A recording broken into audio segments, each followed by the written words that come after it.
me feito, se eu tivesse mais esperta na época, perceber que não era normal dela. Como funciona essa cabeça com Alzheimer? Perfeito. O que que acontece? Primeira coisa, quando a gente fala de Alzheimer, normalmente quem vai acompanhar seu programa, como você contou seu exemplo, eu contei também o exemplo do meu avô, são os familiares.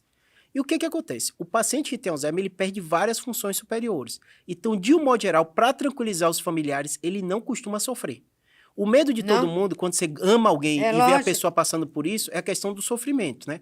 Só que, normalmente, quando você diagnostica, quando é uma doença que ela é evolutiva, e de um modo geral, a pessoa não tem a clara percepção do que está acontecendo com ela. Não? Claro que não é isento de sofrimento, mas de um modo geral, o familiar sofre mais. Então, existem algumas doenças que cada vez mais a gente está falando de cuidando de quem cuida, cuidando do cuidador. Porque para a família é uma bomba. Você passou por isso e bem sabe, É né? bem difícil. Porque assim, é alguém que você ama e de repente a função que faz ela ser ela é o cérebro. A gente sabe disso. E ela deixa de ser aquela pessoa que você costumava conviver. E quando a gente pensa no cérebro, eu sei que é complicado a gente falar de personalidade, mas antigamente, aquilo que eu te falei lá atrás, né? A gente diferenciava mente e corpo, é filosofia, né? Descartes dizia, a mente é uma coisa, o corpo é outra. Hoje a gente sabe que está tudo no cérebro. E existem as funções do cérebro que são responsáveis pelo nosso controle social. E o paciente com quadro de Alzheimer, normalmente a família fica mais preocupada quando acontece isso. Às vezes fica hipersexual, às vezes ele tem uma alteração da desinibição. Aí como é que a gente costuma, médico, explicar para o familiar? Quando você bebe uma bebida alcoólica, há um processo químico, claro que é transitório, de desinibição. Sim. Então, às vezes, você falaria uma coisa que você não falaria se não Ou tivesse com faz álcool. uma coisa que você não faria Que sem a vo- bebida. Sem a bebida alcoólica. No caso da doença de Alzheimer, né, é por deposição que há um prejuízo na comunicação na região frontal, que é justamente esse sensor social da gente.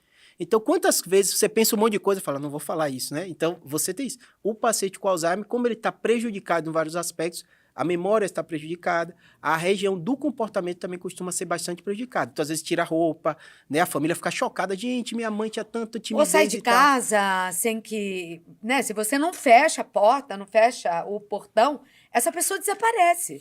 Perfeito. Ela não sabe o que está fazendo direito. Vira e mexe você vê casos desses, porque é justamente por isso, né? Uma das questões é a questão tanto do comportamento como a localização. Então, às vezes, o paciente tem um prejuízo na localização geográfica. Então, às vezes, fala, onde é que você mora? É uma das perguntas. A gente tem um teste que a gente faz uma triagem, né? Chamado de Mini-Mental. Não é um teste que vai dar o diagnóstico perfeito de Alzheimer, mas dá para a gente ter uma noção do que é que aquele paciente tem. E aí, fazendo esse Mini-Mental, um dos testes que a gente faz é justamente perguntar a esse paciente. Quem é o presidente atual? Quem é o governador atual? Quem é o prefeito atual?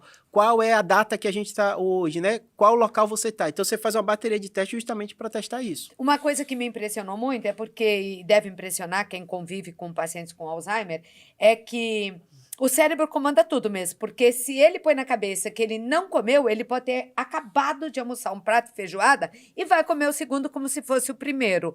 Ou se ele tá com uma ferida, mas não tá vendo aquela ferida, ele não sabe que tá, ele não sente dor. O que é isso? É justamente essas funções. Espera, eu tenho um caso, Claudete, não tem a ver tanto com Alzheimer, mas tem a Tá. ver com isso que a gente está conversando, né? O paciente tinha um meningioma, um tumor na região frontal, que é só pelo comportamento. A gente operou, ficou ótima. Tudo normal. Mas o marido falou, eu casei com a nova esposa agora.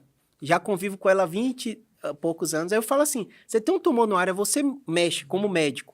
A personalidade mudou? Mudou. Ele que convivia. Quem estava ao redor, ninguém percebia, conversava. Só que, às vezes, para a gente médico, é difícil diferenciar a experiência de ter passado por um tumor, é o medo de morrer, né? Todo o estresse psicológico que dá disso. Tudo junto. E, de repente, ele falou, ela só queria ficar em casa, agora quer viajar, quer fazer isso, quer fazer aquilo. É difícil você diferenciar. Mas eu falei, tem uma lógica anatômica de ter alguma alteração em comportamento. Bom, não podemos dizer que ele não teve sorte, né? Porque depois de 20 anos conseguiu uma nova esposa sem ter que trocar, né? Como muitas vezes acontece.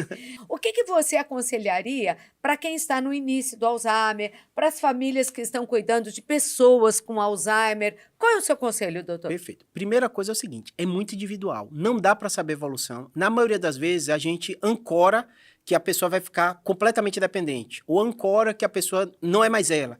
O que acontece é o seguinte, é muito individual. Conversa com o seu neurologista que está acompanhando, ele vai analisar a evolução. Hoje em dia tem muito medicamento. Quando a gente fala que uma doença não tem cura, dá a impressão que não tem o que fazer. Não, tem muito o que fazer. A maioria dos tratamentos que é feito pelo neurologista hoje são medicações que melhoram o comportamento.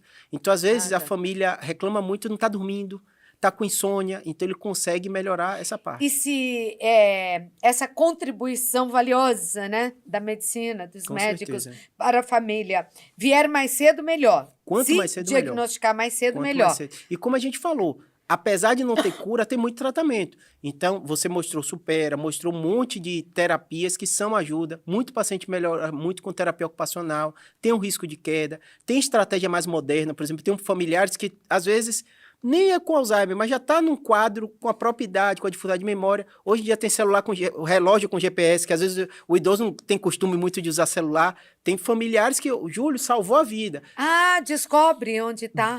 Descobre. Por exemplo, tinha um paciente Olha, recente isso é muito bom. eu tinha um paciente recente que operou um tumor, ele ficou bem. Mas a família com medo, como é que vai deixar ele morar sozinho? Aí foi morar com o filho, confusão, o neto abre a porta do banheiro e não quer fazer, aí fez, Júlio, como é que a gente vai fazer? Começa a briga no meio do consultório, né? Eu falo, bota a câmera na sala, porque vocês pelo menos têm um contato com ele, e relógio com GPS. Porque é difícil para a família, né? Como é que você lida? Ele esquece o celular. Mas você é o rei do relógio, doutor. Eu adorei isso. A tecnologia tem relógio para tudo. Tem internet, tem Wi-Fi, você consegue se comunicar, porque é o mundo moderno. E imagine a confusão no consultório. Eu, médico, tenho que ser o juiz, se ele pode ou não morar sozinho.